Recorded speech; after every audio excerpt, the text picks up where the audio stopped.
Friends, class 9th science का एक chapter है gravitation, chapter 11।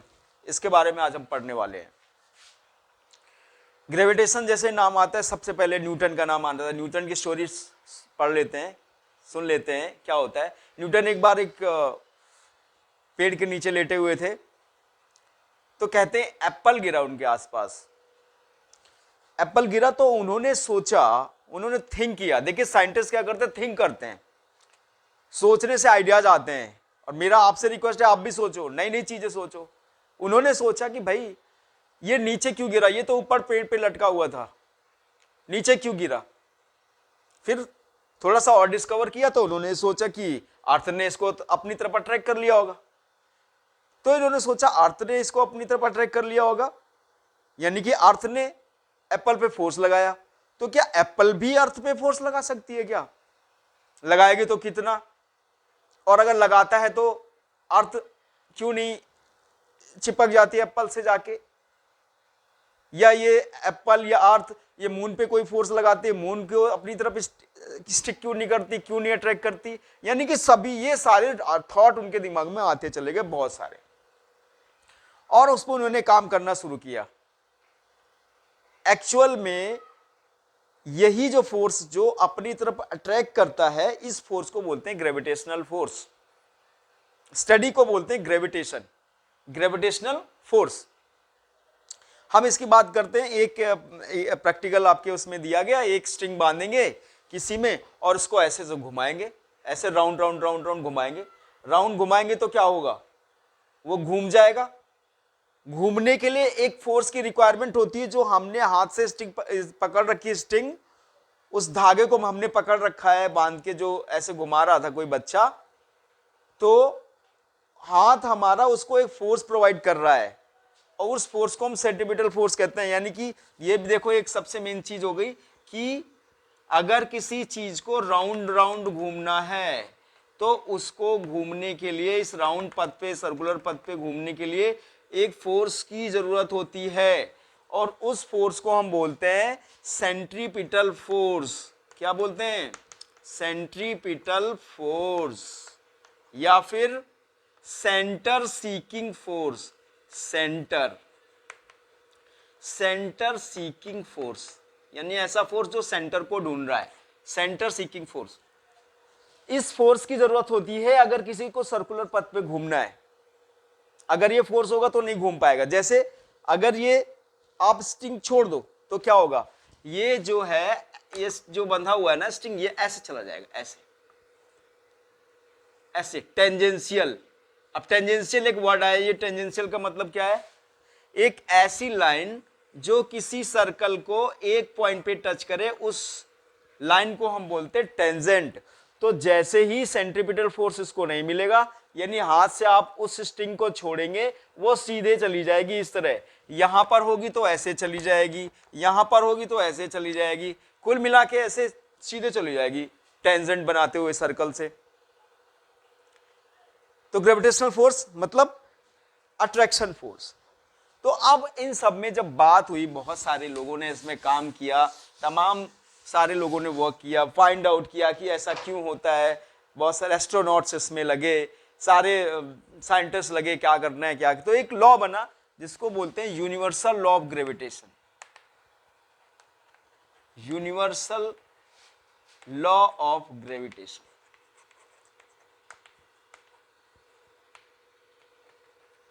Universal law of gravitation,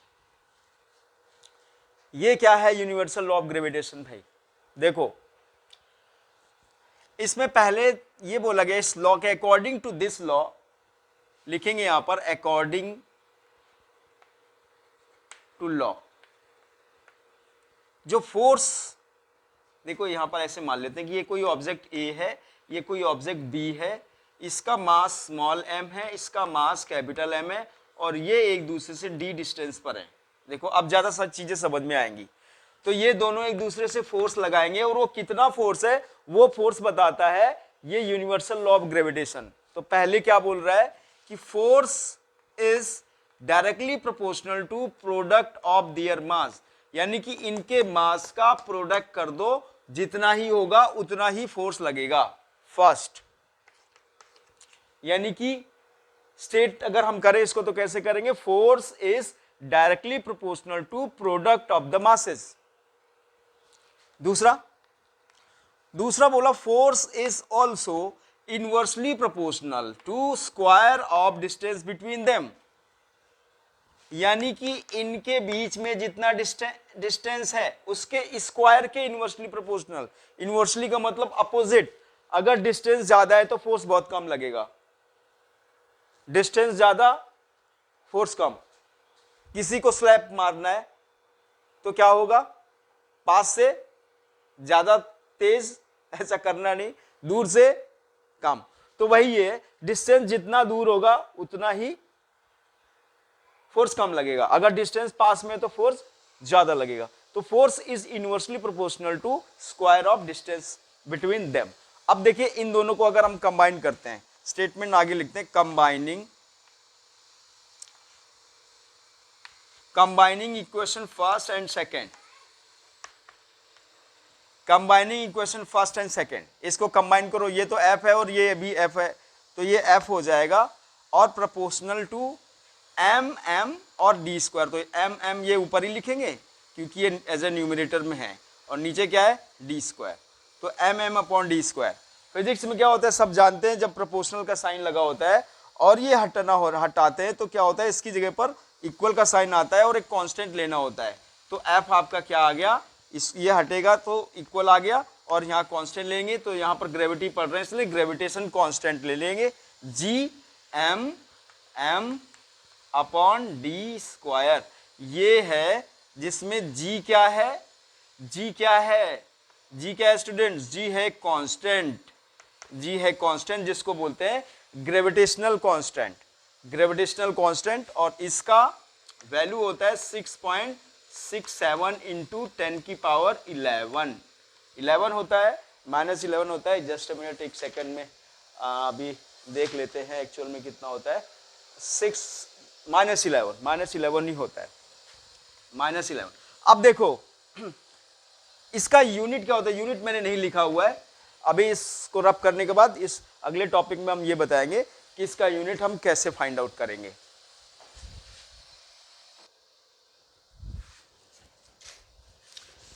इसको मिटाने के बाद अब देखते हैं इसका यूनिट क्या होता है।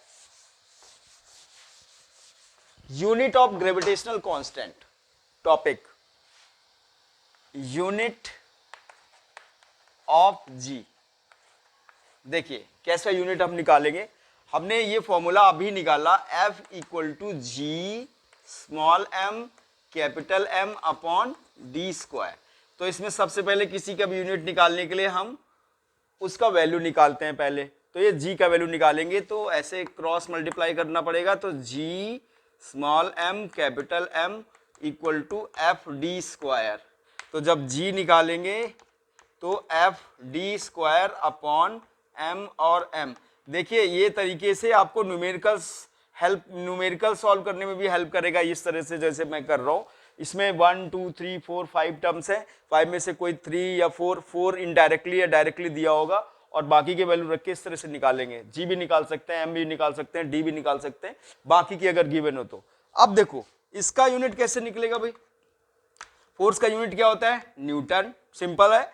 डी यानी कि डिस्टेंस, डिस्टेंस का क्या होता है, लेंथ यानी कि मीटर, स्क्वायर है तो मीटर स्क्वायर, और ये एम एम ये क्या है, मास, मास का मतलब क्या है, केजी, तो नीचे केजी ऊपर तो केजी -2, तो न्यूटन मीटर स्क्वायर पर केजी स्क्वायर, ये यूनिट हो गया इसका, जो हमने लिखा था ना 6.67 into 10 to the power -11 newton metre square पर केजी स्क्वायर, ये हो गया यूनिट जी का।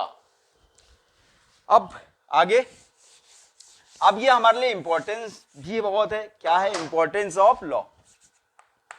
इंपॉर्टेंस, ये क्वेश्चन बहुत आता है एग्जाम में, इंपॉर्टेंस क्या है इसका, बहुत सारा है, बहुत आता है। एक तो ये है कि हम कैसे अर्थ से बंधे हुए हैं, हम सारे के सारे सभी ऑब्जेक्ट, ये बोर्ड भी, ये भी जिसमें बैठे हुए हैं सारे के सारे स्टिक है अर्थ से, तभी हम इसमें एक्टिविटी कर पाते हैं, चल पाते हैं।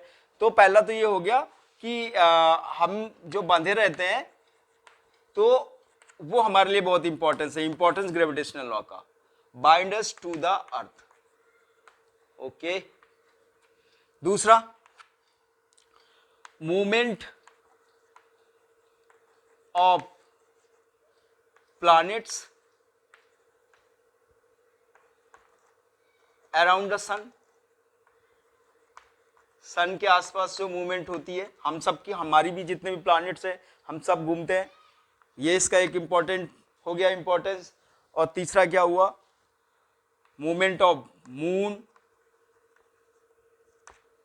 मून अराउंड द अर्थ,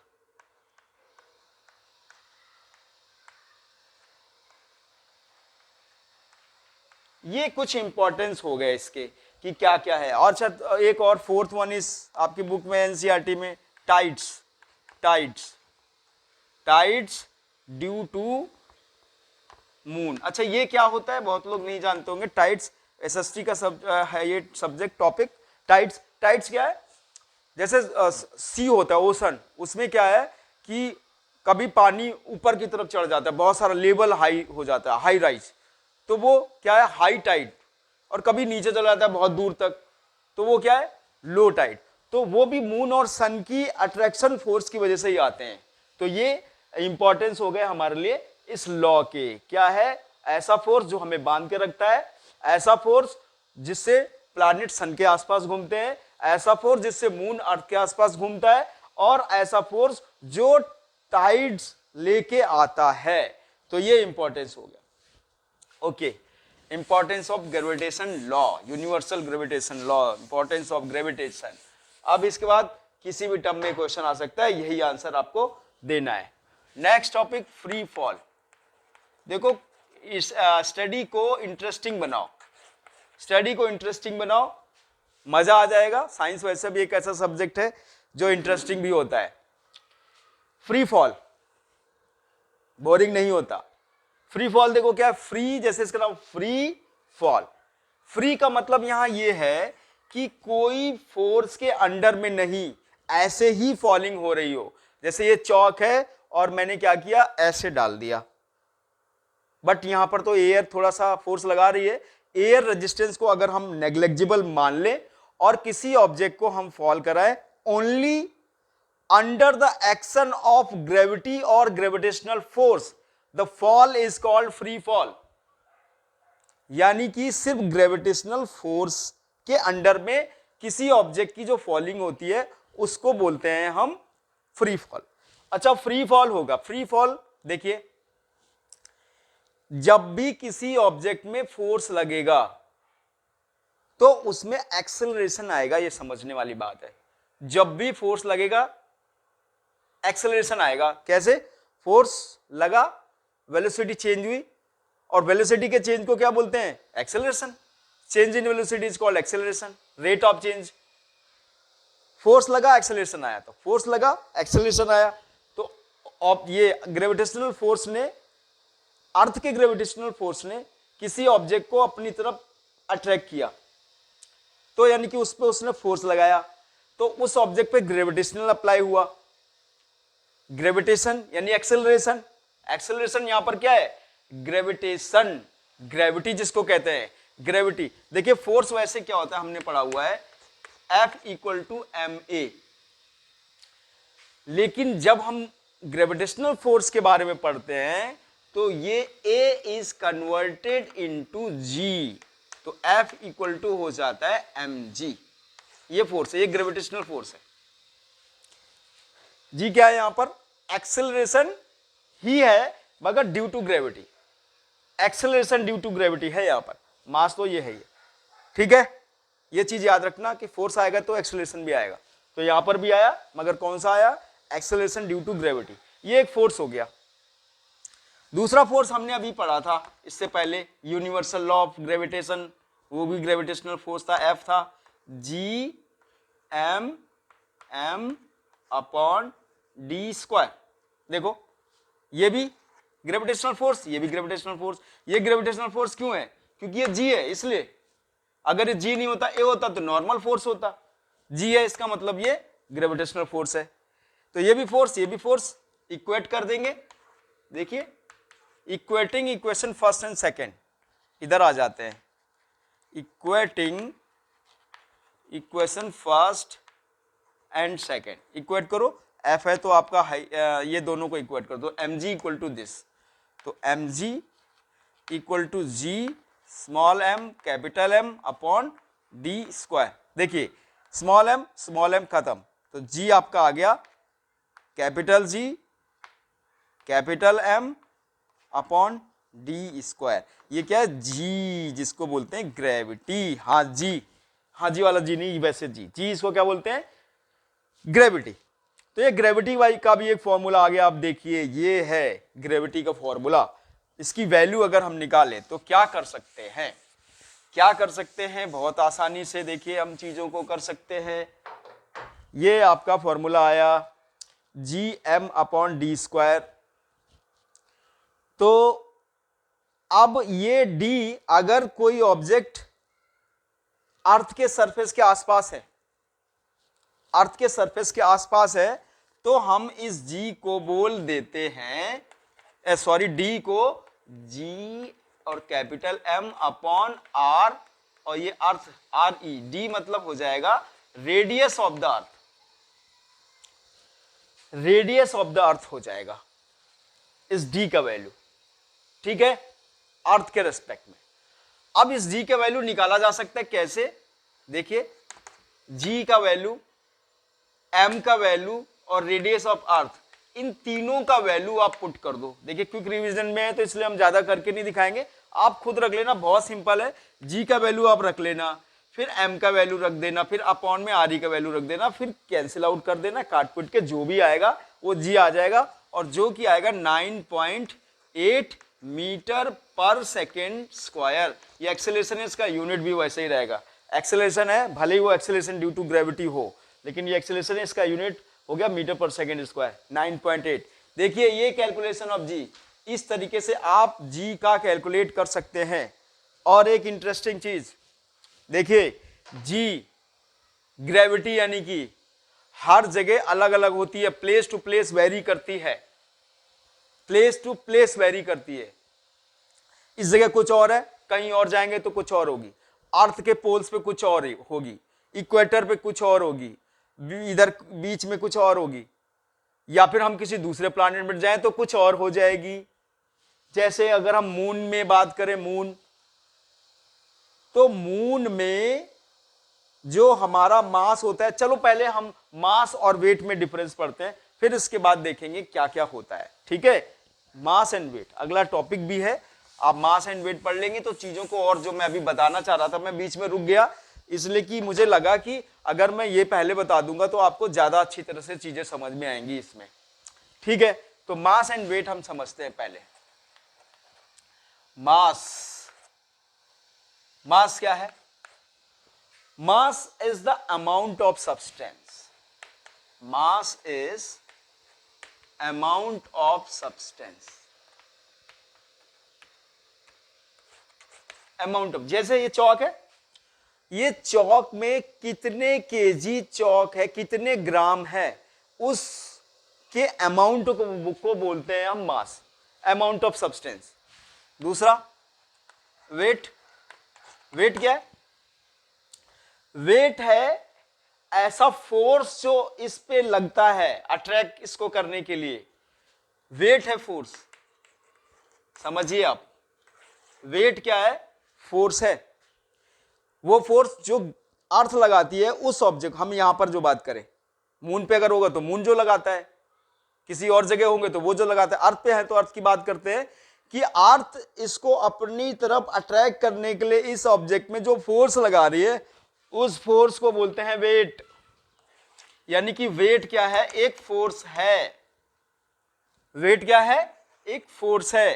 तो उसके हिसाब से फोर्स हमने इससे पहले पढ़ा था, क्या होता, mg, तो वेट भी कितना हो गया, mg, फोर्स अगर mg है तो वेट भी mg होगा। देखिए तो बेसिक डिफरेंस क्या हो गया, मास हो गया अमाउंट ऑफ सब्सटेंस और वेट हो गया फोर्स। अब इस g का वैल्यू अलग अलग होगा हर जगह पर, इसलिए वेट भी अलग अलग होगा। देख लो अब चीज ज्यादा समझ में आ जाएगी। g का वैल्यू 2 है तो 2 इंटू एम 2m, 3 है तो 3 इंटू एम, 10 है तो 10 है, सिंपल सा। जी का वैल्यू अगर चेंज होगा तो वेट भी चेंज होगा। जी की वैल्यू के चेंज होने के साथ साथ ऑब्जेक्ट का वेट भी चेंज होता है, लेकिन मास नॉट चेंजेबल, वो जितना है उतना ही रहेगा। एक क्वेश्चन बन गया, देखो एक तो मास और वेट में डिफरेंस था ही, ये हम ये कह सकते हैं मास क्या है, मास क्या है, अमाउंट ऑफ सब्सटेंस, ये क्या है, फोर्स, एक डिफरेंस। दूसरा, मास कैन नॉट बी चेंज, ये चेंज नहीं होता, हर जगह सेम रहता है। लेकिन वेट ये चेंज होता है, ग्रेविटी पे डिपेंड करता है, अलग अलग जगह पर जैसी ग्रेविटी है उस हिसाब से उसका वेट भी चेंज होगा। तो इस हिसाब से मून में हमने सबने सुना है कि मून में भी ग्रेविटी डिफरेंट है, हमसे बहुत कम है, तो फिर हमारा वेट क्या होगा, तो weight on earth, weight on moon equal to 1/6 into weight on earth, यानी अर्थ पे जितना वेट है ना उसका 1/6 वेट होगा। सिंपल सा, कोई व्यक्ति अगर 120 केजी का है, 120 केजी का कोई व्यक्ति है अर्थ पे, तो मून पे उस पे 6 से डिवाइड कर दो तो 20 केजी का हो जाएगा वो मून पे, ये ध्यान रखना आप। यानी जितना भी है उसका 1/6, क्योंकि ग्रेविटी 1/6 है। अब ये समझने वाली, वही मैंने बताया था, ग्रेविटी अगर चेंज होगी तो वेट भी चेंज होगा, वेट भी चेंज होगा। नेक्स्ट टॉपिक और आते हैं अगले, क्विक रिवीजन कर रहे हैं, देखिए पूरे सभी चैप्टर्स का रिवीजन करना है इसलिए थोड़ा स्पीड में है। Thrust and pressure, thrust and pressure,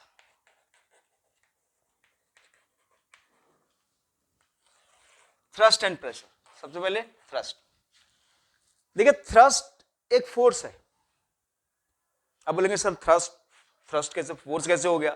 हाँ जी, थ्रस्ट फोर्स ही है, लेकिन कौन सा फोर्स है? देखो ये है कोई ऑब्जेक्ट का सरफेस, इसमें इस तरह कोई अगर फोर्स लगे, यानी कि जो कि सरफेस के परपेंडिकुलर हो, ठीक है, उसको थ्रस्ट बोलेंगे।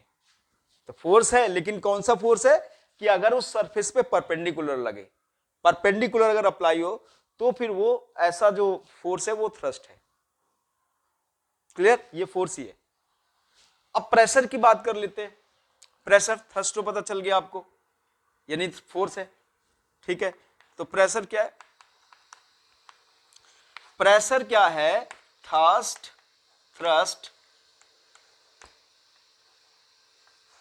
अपॉन एरिया,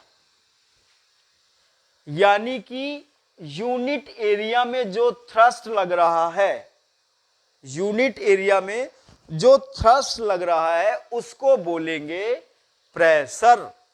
तो प्रेशर को पी से डिनोट करते हैं, थ्रस्ट एक फोर्स है ही, तो फोर्स अपॉन यानी P equal to F upon A, ये हुआ P equal to F upon A, ये एक फॉर्मूला हुआ, निकल के आया। अच्छा, अब इससे आपने क्या सीखा? देखिए P प्रोपोर्शनल टू, ये F है तो F, और P ये नीचे अपॉन में है तो इनवर्सली प्रोपोर्शनल टू एरिया। देखो दो चीजें मिली इससे हमें,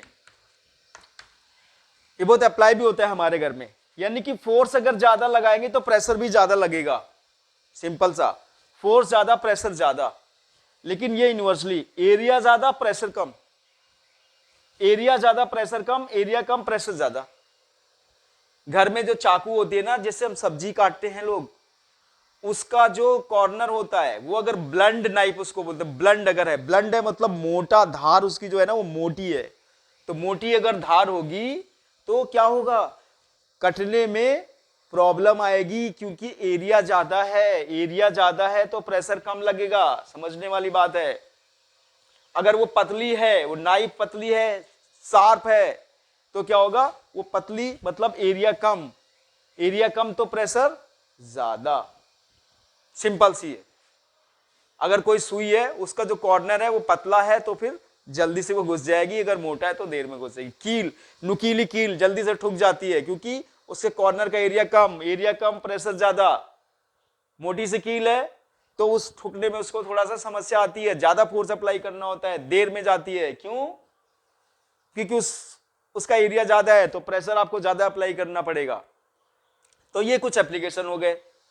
thrust and pressure. I think समझ में आ गया होगा टॉपिक, इंटरेस्टिंग भी है, समझदार भी है, पहले से ही आप सबने आई थिंक थोड़ा बहुत तो जानते ही होंगे। स्पीड को कैरी कर लेंगे, मेरे स्पीड को पकड़ना है, आप सबको स्पीड को पकड़ना है, बहुत ज्यादा स्पीड नहीं है हमारी। अब प्रेशर इन फ्लूइड, अगला topic, pressure in fluid. Pressure in fluid, ये कंटेनर है, इसमें कोई फ्लूइड भरा हुआ है, पानी भरा हुआ है, पानी भरा हुआ है, सपोज पानी भरा हुआ है, तो क्या होगा कि ये जो वाटर मॉलिक्यूल्स है, फ्लूइड मॉलिक्यूल्स है, जो कुछ भी भरा है वो सारा इसके कंटेनर के सरफेस पे प्रेशर लगाएंगी चारों तरफ ऐसे, यहां तक कि कोई अगर फ्लूइड का पार्टिकल होगा उस पे भी दूसरे और पार्टिकल उस पे चारों तरफ से प्रेशर लगाएंगे। ये सिचुएशन बनेगी। देखो बॉटम पे भी, यहां पे कोई पार्ट, यहां पर भी लगेगा फोर्स सब जगह से। अब फिर हम ये क्यों पढ़ रहे हैं, एक्चुअल में हम नीचे की तरफ जैसे आते जाते हैं वैसे प्रेशर इंक्रीज होता जाता है, यानी कि ये स्टार्टिंग में यानी टॉप पे कम प्रेशर होगा, लेस प्रेशर, बीच में मीडियम प्रेशर, सबसे नीचे हाई प्रेशर। यानी कि हाइट जैसे जैसे बढ़ती जाएगी वैसे वैसे प्रेशर इंक्रीज होता चला जाएगा। यानी कि किसी बहुत गहरी जगह में अगर आप 1-2 फुट नीचे बॉल को डाल दोगे, बॉल ऊपर निकल के आ जाएगा, लेकिन उसको बहुत नीचे अगर डाल दोगे आप यहां पर जाके, तो वापस नहीं आ पाएगा, क्योंकि यहां पर प्रेशर की क्वांटिटी ज्यादा है। हाइट जितनी ज्यादा होगी उतना ही ज्यादा प्रेशर लगेगा। क्लियर? हाइट बढ़ने के साथ प्रेशर इंक्रीज होता है फ्लूइड में, ये समझ लो, आप समझने वाली बात है। इसके बाद एक बायोंसी एक वर्ड है, बायोंसी। ये बायोंसी क्या है, या इसको अपवर्ड भी बोलते हैं, अपवर्ड फोर्स।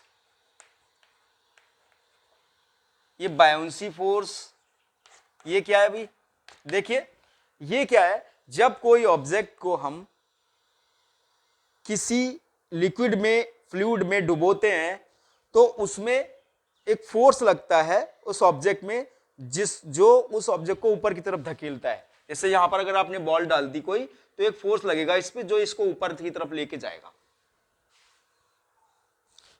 उस फोर्स को हम बोलते हैं अपवर्ड फोर्स या बायोंसी फोर्स। क्या बोलते हैं, अपवर्ड फोर्स या फिर बायोंसी फोर्स, यानी कि ऐसा फोर्स जो ऊपर की तरफ लगे।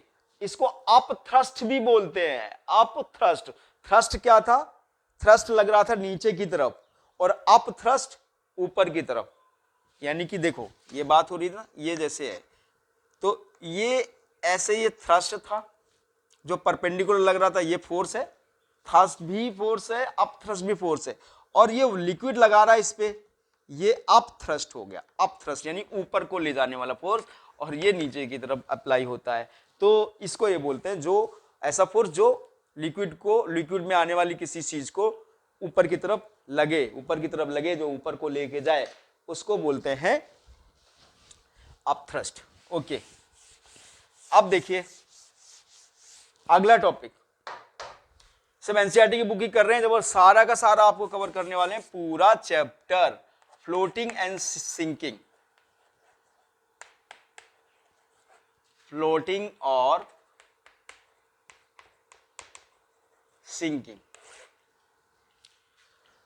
मतलब डूब जाना, फ्लोट करना।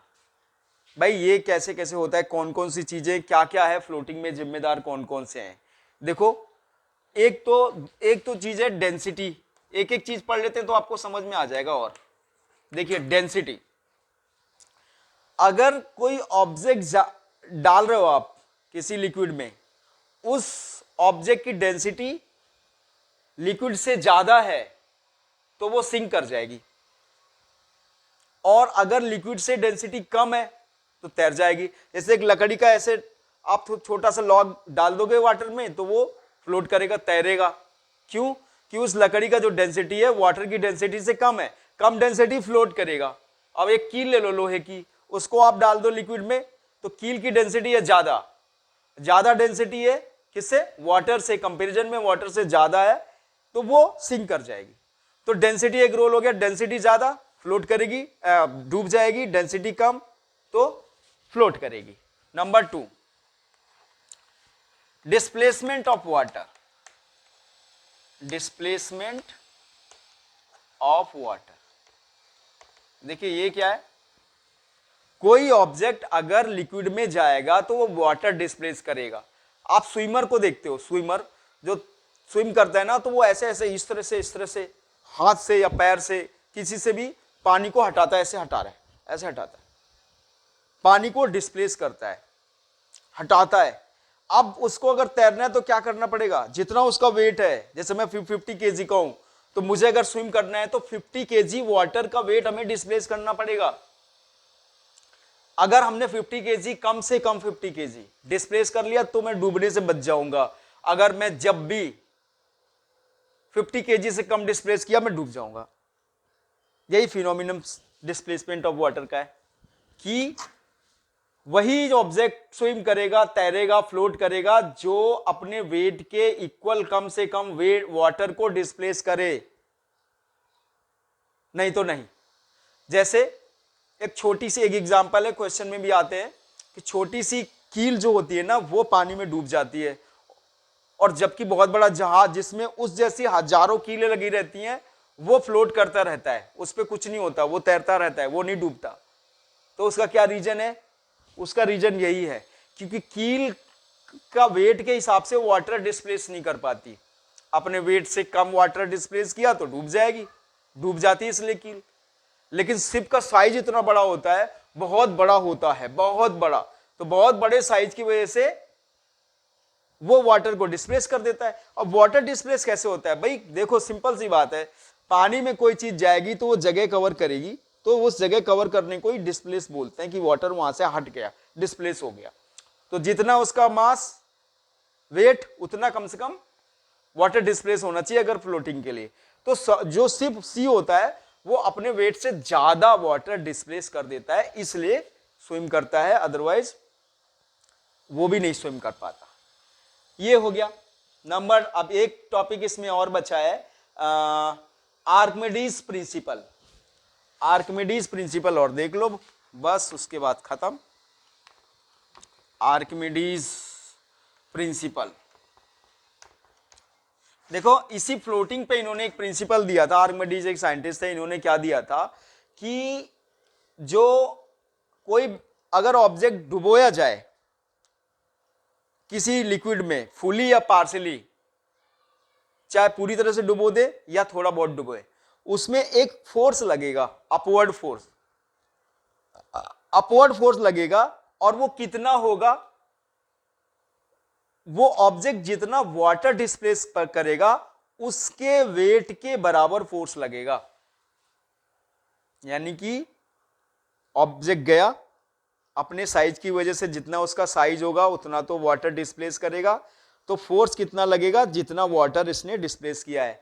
Amount of water equal to upward force, यानी weight of the water equal to upward force. ये आर्किमिडीज ने बताया था। ठीक है, ये हो गया। एक एक करके सभी रिवीजन कर रहे हैं। स्टूडेंट्स मन लगा के पढ़ो, एग्जाम टाइम आ रहा है, टाइम वेस्टिंग मत करो। ज्यादा से ज्यादा चीजों को कवर करने की कोशिश हो रही है, छोटे से वीडियो में पूरा चैप्टर कवर करने की कोशिश हो रही है, तो इस चक्कर में हो सकता है थोड़ा बहुत छूट जा रहा हो। तो आप कोशिश करो, आप पढ़ो, तो आप बताओ मुझे कि भाई ये सर इसमें ये नहीं हुआ, ये चीज क्लियर करो, मैं पक्का बताऊंगा। वीडियो अच्छा लगा हो तो इसको लाइक सब्सक्राइब जरूर से जरूर करें।